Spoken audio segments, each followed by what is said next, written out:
إن الحمد لله نحمده ونستعينه ونستغفره ونعوذ بالله من شرور أنفسنا وسيئات أعمالنا من يهده الله فلا مضل له ومن يضلله فلا هادي له ونشهد أن لا إله إلا الله وحده لا شريك له ونشهد أن سيدنا ومولانا محمدا عبده ورسوله أما بعد فإن خير الحديث كتاب الله وخير الهدي هدي محمد صلى الله عليه وسلم وشر الأمور محدثاتها وكل محدثة بدعة وكل بدعة ضلالة وكل ضلالة في النار. أعوذ بالله السميع العليم من الشيطان الرجيم. بسم الله الرحمن الرحيم. يا أيها الذين آمنوا اتقوا الله حق تقاته ولا تموتن إلا وأنتم مسلمون. يا أيها الناس اتقوا ربكم الذي خلقكم من نفس واحدة وخلق منها زوجها وبث منهما رجالا كثيرا ونساء واتقوا الله الذي تساءلون به والأرحام إن الله كان عليكم رقيبا. يا أيها الذين آمنوا اتقوا الله وقولوا قولا سديدا يصلح لكم أعمالكم ويغفر لكم ذنوبكم ومن يطع الله ورسوله فقد فاز فوزا عظيما. قال الله تعالى في مقام آخر. بسم الله الرحمن الرحيم. قل إن كنتم تحبون الله فاتبعوني يحببكم الله ويغفر لكم ذنوبكم والله غفور رحيم. قال الله تعالى في مقام آخر. ومن يطع الرسول فقد أطاع الله ومن تولى فما أرسلناك عليهم حفيظا. قال النبي صلى الله عليه وسلم تركت فيكم أمرين لن تضلوا ما تمسكتم بهما كتاب الله وسنتي. صحيح الجامع ابن صغير. وعن أبي هريرة رضي الله تعالى عنه قال قال رسول الله صلى الله عليه وسلم من أطاعني دخل الجنة ومن عصاني فقد أبى.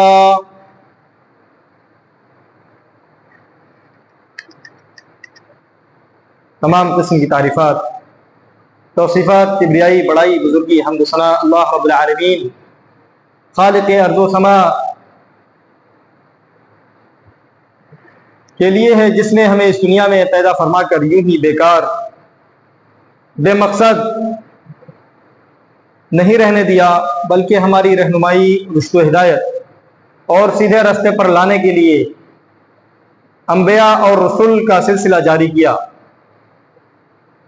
درود و سلام ہو تمام انبیاء پر، خصوصاً ہمارے آخری نبی احمد مجتبیٰ محمد مصطفیٰ صلی اللہ علیہ وسلم کی ذات اقدس پر، کہ آپ اس دنیا میں تشریف لائے تو اللہ نے آپ کے ذریعے سے بنی نوع انسانیت کو اس دنیا میں جینے کا قانون دیا، شریعت جیسا راستہ دیا اور کامیابی کی ضمانت سے بھری ہوئی حکمت اور تعلیم عطا کی۔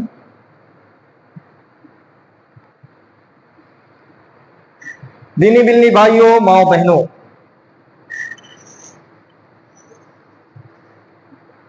آج کا خطبہ ایک خاص مناسبت سے متعلق ہے، چونکہ ہم جس مہینے سے گزر رہے ہیں ابھی، یہ عربی مہینے کا تیسرا مہینہ ہے نمبر کے حساب سے، جسے ربیع الاول کہتے ہیں۔ اور آج اس کی مہینے کی 10 تاریخ ہے۔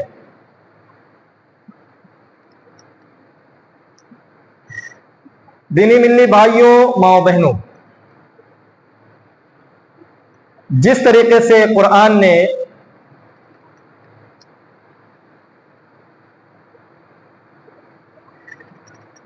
بنی نوع انسانیت کو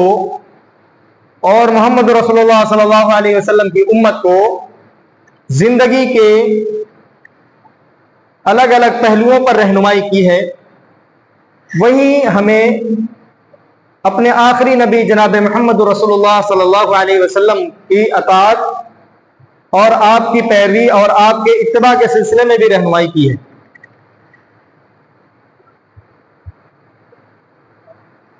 اس لیے کہ جب ہم اللہ رب العالمین کی عبادت کر رہے ہوں تو اس عبادت کا مقصد صرف اور صرف اللہ رب العالمین کی رضا کو حاصل کرنا ہوتا ہے، تو اس کے لیے اللہ رب العالمین نے کچھ کرائٹیریا رکھا ہے، اللہ رب العالمین نے اس کے لیے کچھ پیمانے رکھے ہیں کہ اس عبادت کو اللہ کی رضامندی کے لیے تو انجام دینا ہی ہے، لیکن اس عبادت اور اس نیکی کے کام کو کرتے ہوئے اس بات کا بھی خیال رہنا چاہیے کہ کیا وہ کام، وہ نیکی محمد رسول اللہ صلی اللہ علیہ وسلم کے رہنمائی کے راستے سے آ رہی ہے کہ نہیں۔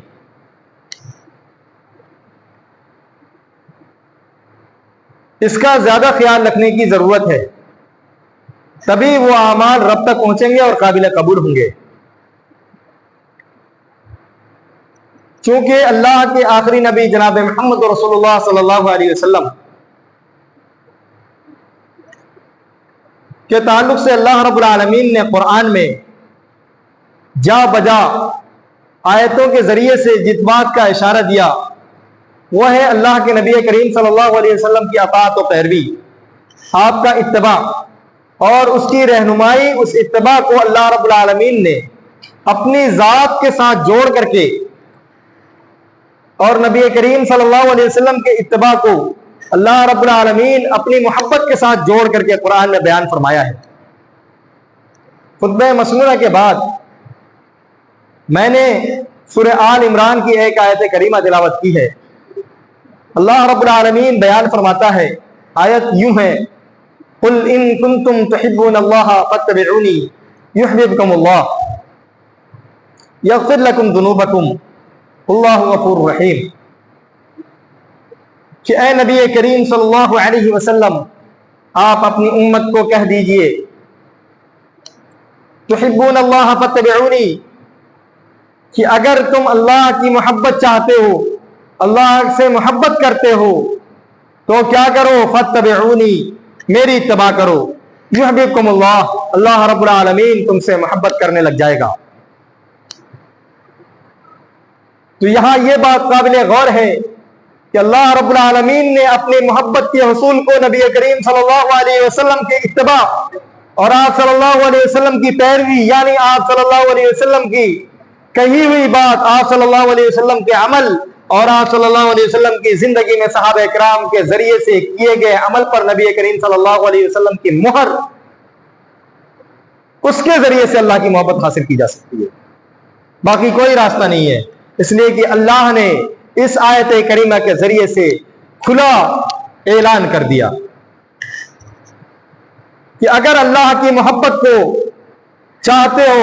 اللہ کی محبت کی طرف بڑھنا چاہتے ہو، اس کے لیے کیا کرنا پڑے گا؟ اس کے لیے آپ کو اس لیول کو کراس کرنا پڑے گا جس لیول کو اتباع نبی کہا جاتا ہے، جس لیول کو نبی کریم صلی اللہ علیہ وسلم کی فرما برداری اور آپ کے راستے پر چلنا کہا جاتا ہے، آپ کی شریعت کے مطابق زندگی گزارنا کہا جاتا ہے، تب اللہ کی محبت آپ کو حاصل ہو سکتی ہے۔ نہیں تو دعویٰ کرنے میں اور اس دعوے کے مطابق عمل کرنے میں آسمان و زمین کا فرق ہوتا ہے۔ تو کیا کہا اللہ نے کہ اللہ کی محبت کو حاصل کرنی ہے، محبت اللہ حاصل کرنی ہے آپ کو، تو نبی کریم صلی اللہ علیہ وسلم کی پیروی کو مقدم رکھنا پڑے گا، آپ کو اس کو سامنے رکھنا پڑے گا، اس کو پیچھے نہیں رکھ سکتے آپ۔ اور جہاں بھی نبی کریم صلی اللہ علیہ وسلم کی حدیث آ جائے، آپ کی زندگی آ جائے اور آپ کا نفس آ جائے، تو آپ اپنے نفس کو مار کر کے نبی کریم صلی اللہ علیہ وسلم کی احادیث اور آپ صلی اللہ علیہ وسلم کی آئی ہوئی باتوں کے سامنے سر تسلیم خم کر دیجئے، جھکا دیجئے اپنے سر کو۔ یہ ایک مسلمان کی شان ہے۔ پھر اللہ نے آگے کیا کہا؟ یحببکم اللہ، وہ تو محبت کرنے لگے گا، یغفر لکم، تمہاری مغفرت بھی کر دے گا اس کے ساتھ، ذنوبکم، تمہارے گناہوں سے تمہیں پاک کر دے گا، واللہ غفور رحیم، اللہ رب العالمین بہت زیادہ معاف کرنے والا ہے اور رحم کرنے والا ہے۔ کتنی بڑی بشارت سنائی دینی ملی بھائیوں اور ماؤں بہن۔ لیکن موجودہ وقت میں اس مہینے کے تعلق سے جو اہم باتیں ہیں اس کو بھی اس سے ریلیٹ کر کے لے کر کے آئیں گے، کیونکہ اللہ رب العالمین کی جو رہنمائی ہے وہ کیا ہے؟ نبی کریم صلی اللہ علیہ وسلم کا اتباع۔ اور جہاں اللہ رب العالمین نے قرآن میں دوسری جگہ فرمایا لقد من اللہ علی المؤمنین اذ بعث فیہم رسولا من انفسہم یتلو علیہم آیاتہ ویزکیہم ویعلمہم الکتاب والحکمہ، کہ البتہ تحقیق کے اللہ رب العالمین نے مومنوں پر احسان کیا ہے۔ کس بات کو لے کر؟ علی المؤمنین اذ بعث فیہم، کہ مومنین پر اس بات کا احسان کیا اللہ رب العالمین نے کہ انہی میں سے ایک رسول بھیجا ہے جو انہیں یتلو علیہم آیاتہ، اور اس رسول کو اللہ نے ساتھ ساتھ ایک کتاب بھی دی ہے جس کی آیتیں پڑھ کر سناتا ہے، ویزکیہم، اور انہیں پاک کرتا ہے، یعنی ان کے ایمان، دلوں کے اندر ایمان کو بساتا ہے، تقوی کا جڑ ان کے دلوں میں پکڑتا ہے، اس نبی کے تلاوت کی بنیاد پر، اس نبی کی رہنمائی کے بنیاد پر ان کے دلوں میں اللہ کی محبت گھر کرتی ہے، اور باقی جتنی بھی سیئات کی جڑیں ہیں وہ نکل جاتی ہیں باہر، جتنی بھی برائیوں کی جڑیں ہیں وہ باہر نکل جاتی ہیں۔ وَيُزَكِّيهِمْ، انہیں پاک کرتا ہے نبی، وَيُعَلِّمُهُمُ الْكِتَابَ وَالْحِكْمَةَ، اور انہیں کتاب کا علم دیتا ہے اور حکمت سکھاتا ہے۔ یہ نبی کریم صلی اللہ علیہ وسلم کی صفات بتائی، اور اس صفات کے ساتھ مومنین کے اوپر نبی کا بھیجنا احسان کہا اللہ نے، یہ میری جانب سے احسان ہے مومنوں کے اوپر، کہ ہم نے دنیا میں زندگی گزارنے کے لیے ایک لاہ عمل کے طور پر قرآن تو دیا ہے، اور ایک سراپا نبی بھی بھیج دیا ہے تمہیں، جو عملی نمونہ بن کے دکھائے گا، جو عملی طور پر عمل کر کے عملی طور پر تمہیں زندگی گزارنے کے طریقے دکھائے گا، تمہارے دلوں میں بسائے گا، تمہارے آنکھوں کے ذریعے سے تمہارے دلوں میں اتارے گا۔ وہ نبی بھی تمہیں بھیجا ہے، اس لیے تمہارے اوپر اللہ نے احسان کیا ہے۔ لیکن ان تمام چیزوں کو سامنے رکھتے ہوئے موجودہ وقت میں یا اس سے پہلے چلتے ہوئے آ رہے رسم و رواج کے حوالے سے جب ہم بات کرتے ہیں، تو موجودہ وقت میں یا اس سے پہلے جو رواج چل رہے ہیں، رسم آ رہا ہے، وہ کیا ہے کہ نبی کریم صلی اللہ علیہ وسلم کے ولادت کے تعلق سے محفلوں کا انعقاد، نبی کریم صلی اللہ علیہ وسلم کے ولادت کے تعلق سے ایک خاص دن کو متعین کر کے اس دن نہ جانے کیسے کیسے اعمال کو انجام دینا، اس تعلق سے جب باتیں کرنے کی ضرورت پڑتی ہے تو سب سے پہلے ہم یہ دیکھتے ہیں کہ نبی کریم صلی اللہ علیہ وسلم کی ولادت و سعادت کا جو تاریخی پس منظر ہے، بیک گراؤنڈ ہے، ہسٹوریکل، وہ کیا ہے؟ ہسٹوریکل بیک گراؤنڈ اس طریقے سے ہے نبی کریم صلی اللہ علیہ وسلم کی ولادت کا، آپ کے بورن کا، آپ کے دنیا میں آنے کا، کہ مورخین اس طریقے سے اس کو کوٹ کیا ہے اور کتابوں میں لایا ہے کہ نبی کریم صلی اللہ علیہ وسلم کی ولادت کے تعلق سے بہت زیادہ اختلاف ہے، تاریخ کے تعلق سے بہت زیادہ اختلاف ہے۔ اس بات کا اتفاق تو ہے کہ آپ صلی اللہ علیہ وسلم ربیع الاول کے مہینے میں مولود ہوئے، آپ نے ولادت پائی۔ اس بات پر اتفاق تو ہے کہ ربیع الاول کے مہینے میں پیر کے دن یعنی سوموار کے دن نبی کریم صلی اللہ علیہ وسلم کی ولادت ہوئی، دن کے تڑکے ہوئی، یعنی فجر کے وقت نبی کریم صلی اللہ علیہ وسلم کی پہلے پہر نبی کریم صلی اللہ علیہ وسلم کی ولادت ہوئی۔ اس بات کا پر تو سارے متفق ہے، لیکن کس تاریخ میں ولادت ہوئی اس پر بہت زیادہ اختلافات ہے۔ اختلافات کا سلسلہ اس قدر ہے کہ وہ 2 تاریخ سے شروع ہو کر کے نبی کریم صلی اللہ علیہ وسلم کی ولادت کی تاریخیں الگ الگ تاریخوں کے اختلاف کے ساتھ 20 تاریخ تک چلی جاتی ہے، 17 تاریخ تک چلی جاتی ہے اور 20 تاریخ تک چلی جاتی ہے۔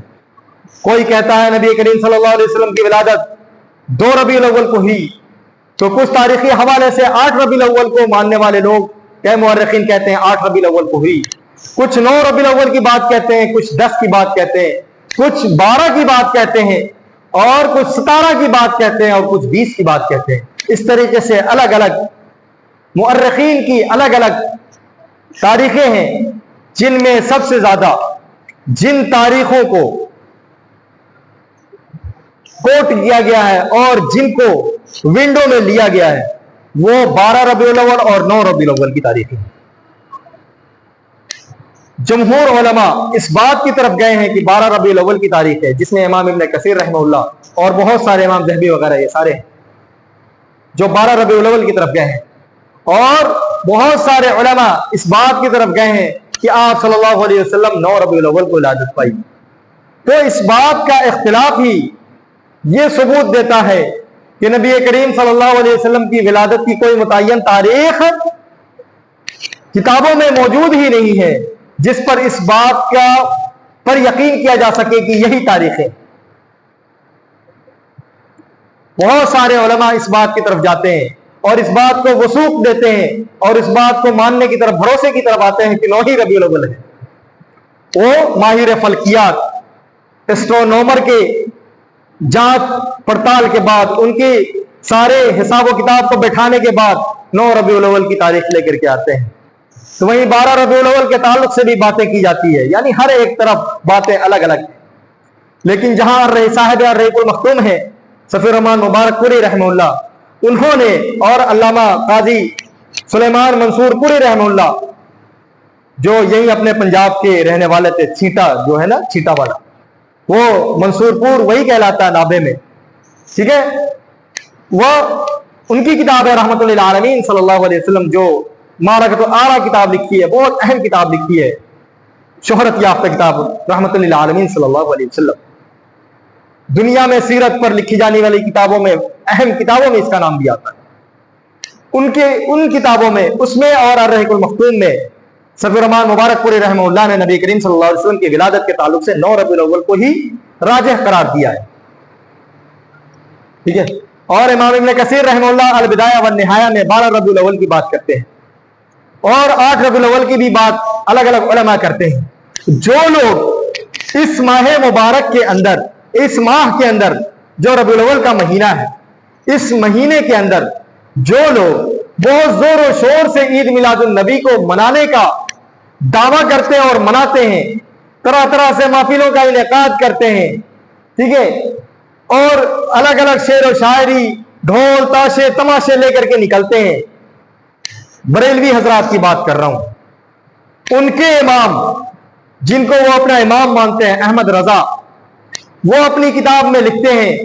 کہ نبی کریم صلی اللہ علیہ وسلم کی ولادت باسعادت 8 ربیع الاول ہے۔ بتاؤ، ان کے امام خود لکھتا ہے ان کی کتابوں میں کہ 8 ربیع الاول کی ولادت ہے، اور امام کو ماننے والے لوگ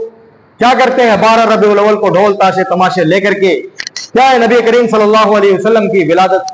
کے تعلق سے جشن منانے کا کام کرتے ہیں، جبکہ اس کا ثبوت کتاب و سنت میں کیا، صحابہ کرام رضوان اللہ علیہم اجمعین کی زندگی میں ہی کیا، تابعین و تبع تابعین کی زندگی میں بھی دور دور تک اس کا کہیں پتہ نہیں چلتا۔ لقد من اللہ علی المؤمنین اذ بعث فیہم کی تفسیر میں امام ابن تیمیہ رحمہ اللہ فرماتے ہیں کہ اگر یہ بہت بڑا اللہ رب العالمین کی جانب سے تحفہ ہے نبی کریم صلی اللہ علیہ وسلم کا دنیا میں آ جانا، بہت بڑا کام ہے، بہت بڑا امر ہے، اگر اس پر خوشی منائی جاتی تو کوئی حرج کی بات نہیں ہو سکتی تھی، لیکن چونکہ صحابہ کرام اور تابعین و تبع تابعین میں سے کسی سے ثبوت نہیں ملتا، خود اللہ کے نبی کریم صلی اللہ علیہ وسلم کی زندگی میں نبوت ملنے کے بعد اللہ کے نبی کریم صلی اللہ علیہ وسلم کی زندگی میں یہ مہینہ کتنے دن آئے؟ اللہ کے نبی صلی اللہ علیہ وسلم کی زندگی میں تقریباً 22 دن آئے، 22 سال تک آئے نبی کریم صلی اللہ علیہ وسلم کی زندگی میں یہ مہینہ۔ آپ صلی اللہ علیہ وسلم نے تو کبھی نہیں منایا، منا سکتے تھے نا اگر ایسا کوئی ہوتا تو، نہیں منایا، تو اس کا مطلب صحابہ کرام رضوان اللہ علیہم اجمعین، تابعین و تبع تابعین، جس کے بارے میں اللہ کے نبی نے خود کہا خیر القرون قرنی، سب سے بہترین زمانہ میرا ہے، ثم الذین یلونہم، اس کے بعد جو زمانہ ہے تابعین کا وہ ہے سب سے بہترین زمانہ، ثم الذین یلونہم، پھر اس کے بعد جو تبع تابعین کا زمانہ ہے وہ ہے میرے بعد سب سے بہترین زمانہ۔ ان تین زمانوں میں تو کسی نے بھی نہیں منایا۔ پھر یہ چیزیں آئی کہاں سے؟ یہ فاطمی خلیفوں کی ایجاد ہے، جو مصر کے اندر فاطمی خلیفے ہوا کرتے تھے 4 صدی ہجری میں، وہاں سے یہ چیز آئی ہے۔ عبید القداح نام کا ایک فاطمی خلیفہ تھا مصر کا، اس نے اس کو ایجاد کیا 365-62-63 ہجری کے قریب میں۔ وہاں پہ جا کر کے اس کو رواج ملا، اور وہاں سے ان لوگوں نے 6 میلادیں قائم کی، میلاد النبی، عید میلاد نبی، میلاد فاطمہ رضی اللہ تعالیٰ عنہ، میلاد علی، میلاد حسن اور میلاد حسین رضی اللہ عنہما، اور پھر جو خلیفہ ہوتا تھا خلیفے کے نام سے میلاد مناتے۔ اس طریقے سے 6 میلاد انہوں نے عام کیا ہوا تھا۔ وہ سارے میلاد تو پیچھے رہ گئے، میلاد النبی کو بڑھاوا مل گیا اور وہ آگے۔ کیوں؟ اس لیے کہ میلاد النبی سے بزنس بڑا ہوتا ہے نا، اس کو بھنا کر کے بزنس کرنے میں آسانی ہوتی، اس لیے اس کو کیا ہوا، ایک بڑا روپ دے کر کے لوگوں میں لا کر کے اس کو جو عام کیا گیا۔ سنی حضرات بھی مناتے ہیں، پورے طور پر مناتے ہیں سنی حضرات، اور اپنے آپ کو نبی کریم صلی اللہ علیہ وسلم کا محبوب اور نبی کریم صلی اللہ علیہ وسلم کا پکا سچا امتی مانتے ہیں۔ ایسے ہی اللہ کے نبی کریم صلی اللہ علیہ وسلم نے کیا فرمایا، ترکت فیکم امرین لن تضلوا ما تمسکتم بہما کتاب اللہ و سنتی،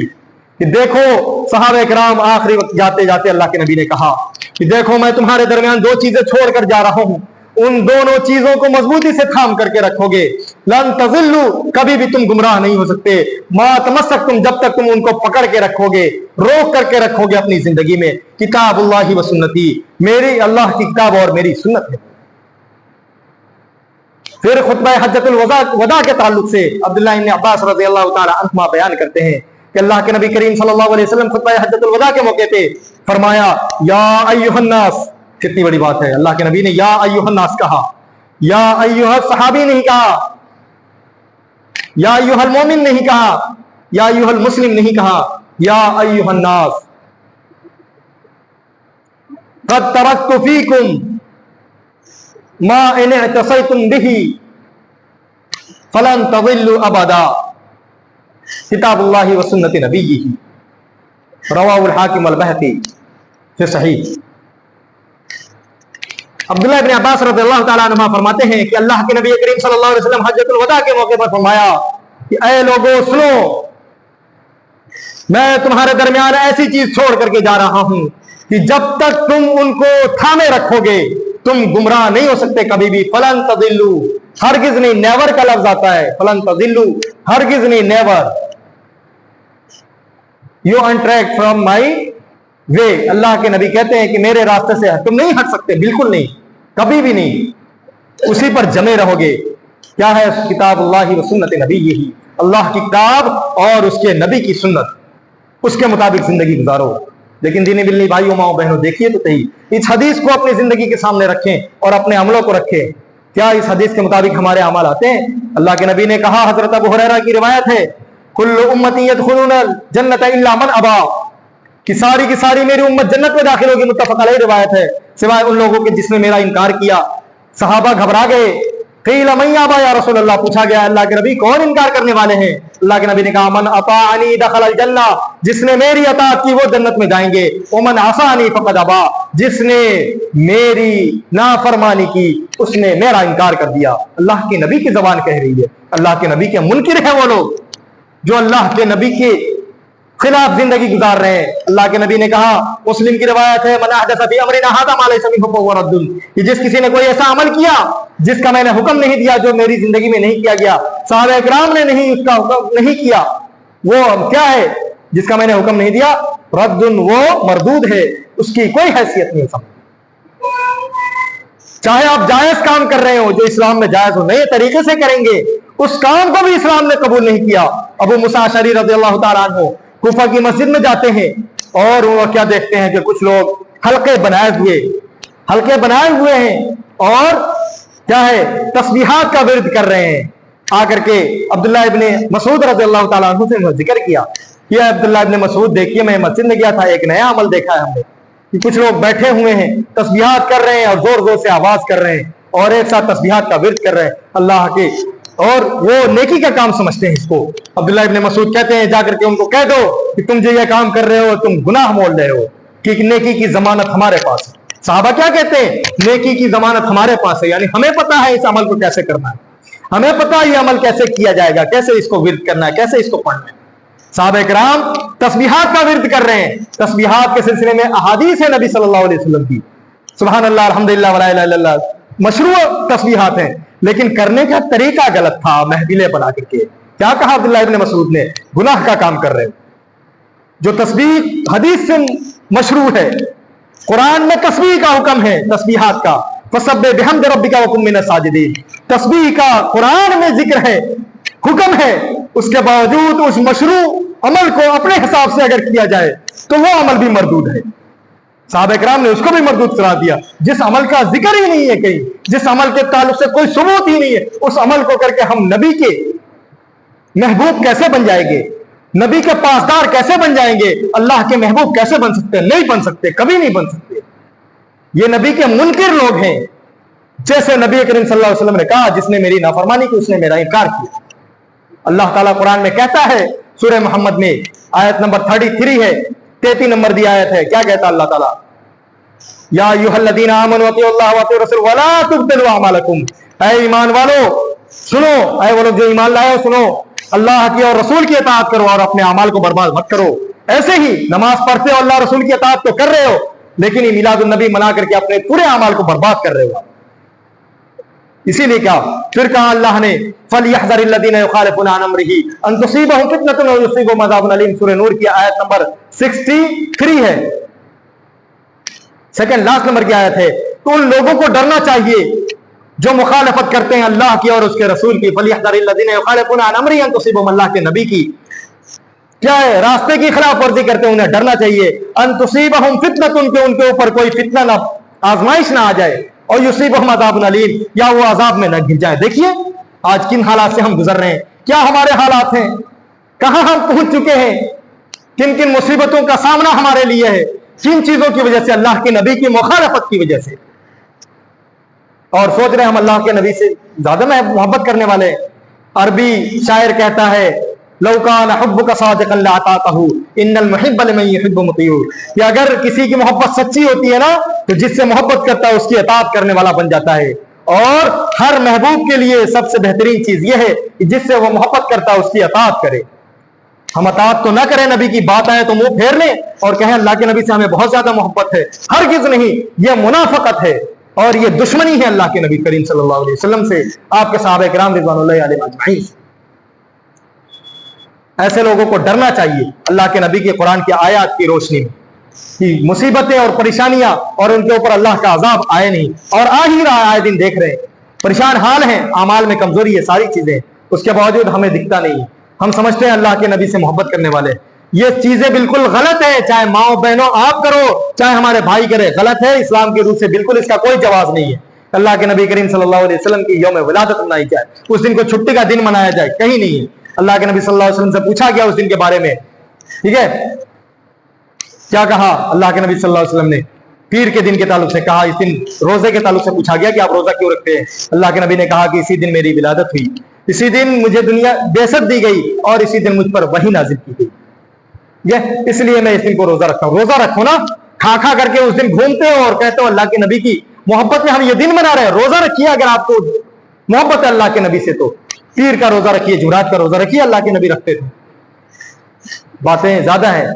وقت کم ہے، وقت نکل چکا، زیادہ ہو چکا۔ اللہ سے دعا اللہ تعالیٰ ہم تمام لوگوں کو اسی پر بات ختم کرتے ہیں۔ اللہ سے دعا اللہ تعالیٰ ہم تمام لوگوں کو نیک عمل کی توفیق دے، جب تک دنیا میں رکھے ایمان پر رکھے، جب خاتمہ کرے خاتمہ بالخیر کرے۔ اللہ رب العالمین جو بھی عمل ہم کریں اللہ کے نبی کریم صلی اللہ علیہ وسلم کے بتائے ہوئے طریقے، آپ کے عمل اور آپ کے صحابہ کرام رضوان اللہ علیہم اجمعین کے عملوں کی روشنی میں ہم اعمال کو انجام دیں، اس لیے کہ وہی اعمال اللہ کے ابھی قابل قبول ہے، اور نبی کریم صلی اللہ علیہ وسلم کے لیے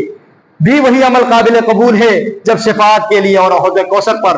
جام پینے کے لیے جائیں گے، اس وقت بھی یہی اعمال ہمارے لیے کیا ہوں گے؟ کام آئیں گے، نہیں تو ہمارے دروازے بند کر دیے جائیں گے وہاں بھی۔ اقول قولی ھذا واستغفر اللہ لی ولکم ولسائر المسلمین من کل ذنب واتوب الیہ فاستغفروہ انہ هو البر الرحیم۔ سبحان ربک رب العزۃ عما یصفون وسلام علی المرسلین والحمد للہ رب العالمین، آمین۔ اللهم صل على محمد وعلى ال محمد كما صليت